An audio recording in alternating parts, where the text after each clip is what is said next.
Je vais vous faire un texte sur mes 8 mois de réclusion chez Groupama Immobilier en tant qu'hôtesse d'accueil. Donc je me fais le porte-parole de toutes ces petites femmes qui travaillent dans l'ombre. Et c'est un métier très difficile et ingrat.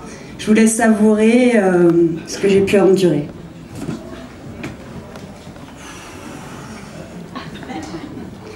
Ça se passe dans les beaux quartiers, à l'accueil de Groupama Immobilier.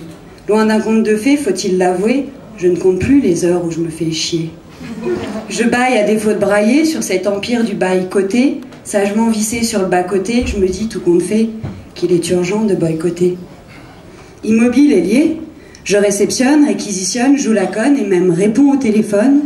Je m'adonne à la sociologie d'entreprise, de celles qui sévissent dans le bise de la crise locative. En proie parfois à des pulsions expéditives, je m'étonne, allez, dégage bouffonne, des ravages de la prise collective de méthadone. Mon statut de prestataire, qui me presse à me taire, fait de moi un témoin oculaire des plus amers. C'est une armée de bras cassés que je vois défiler sous mon nez. En émoi, je paye les pots cassés de n'être que diplômés des portes fermées. 9h moins le quart, arrivée du premier encart. C'est quoi cette démarche de canard? Et si tu restais là, sur le trottoir? Qui dois-je annoncer ou visiter? Ton prince charmant en poupée. Ça y est, le gong du canard laqué a frappé. Serait-ce ma mine oisive qui t'autorise cette invective? Aurais-tu oublié ton éducation de cul serré? Ôte ton regard de merlan-frit de ma frileuse anatomie, tu frises le danger caractérisé de finir en friture lyophilisée. Tu sais ce qui nous sépare? C'est bien plus qu'un comptoir, alors remballe tes chinoiseries, canard, tu troubles mon ennui.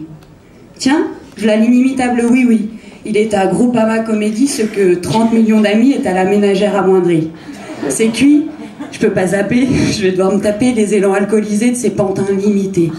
Déconfite, j'atteins alors mes limites quand tu me tentes à main fortuite qui a séjourné, et oui, je t'ai cramé, dans cette zone de ton anatomie que je ne saurais divulguer. Tu ne peux pas t'en empêcher, c'est normal. Les démangeaisons rectales te mettent bien mal. Je t'ai pourtant averti des dangers de dire oui à une exposition répétée à la sodomie organisée. Mon statut de prestataire qui me presse à me taire fait de moi un témoin oculaire des plus amers. C'est une armée de bras cassés que je vois défiler sous mon nez. En émoi, je paye les pots cassés de n'être que diplômé des portes fermées. Retour du fumoir, tout le monde au parloir. Match de foot ce soir, ravi de le savoir. Mais c'est la météo qui sort championne au terme d'un jeu bien monotone à base de « il fait moche, tu m'étonnes ». Je prie Dieu pour que mon téléphone sonne. Soudain, de ces discussions sans passion, l'acuité d'un son augure un semblant d'action. Truc de ouf, il y a peut-être un mort dans la maison.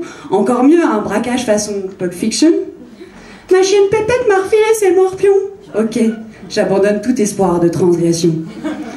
Dans ce décor truqué de tocard, j'ai trouvé l'authentique perle rare, celle qui n'a pas besoin de phare. Dissimulé sous son vieux costume pété, il joue le rôle accessoire d'agent de sécurité comme je joue celui de l'hôtesse hébétée.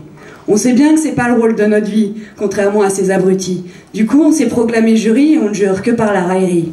Mat gros, comme il lèche le boule du dirlo. Il a sorti la pelleteuse, c'est du haut niveau. Et si on lui décernait l'Oscar du meilleur porno? Faut que j'y aille gros.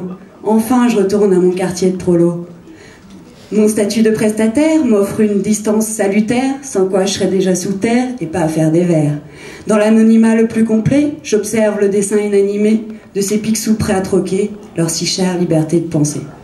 Merci.